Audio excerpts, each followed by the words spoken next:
Okay, so if you've watched the previous video in the series, you're starting to get ideas. And if you haven't watched that video, or if you've forgotten about it, go back, watch it, and come back. Some ideas will be produced by the technique from that video, and others will just pop up.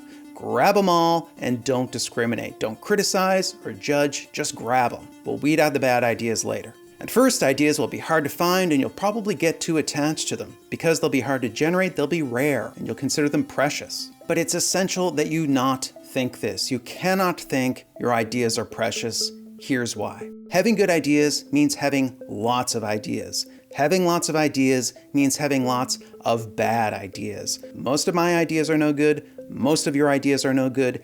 Getting good ideas is a numbers game. Your good ideas will be a small minority, so you have to produce lots of bad ideas in order to get those few good ones. The more bad ideas you generate, the more good ideas you generate. Producing ideas will get easier the more you do it. The creative muscle gets stronger and you'll get more ideas and you'll get better ideas. Work this muscle, get it strong, keep it strong, and continually add to your library of ideas.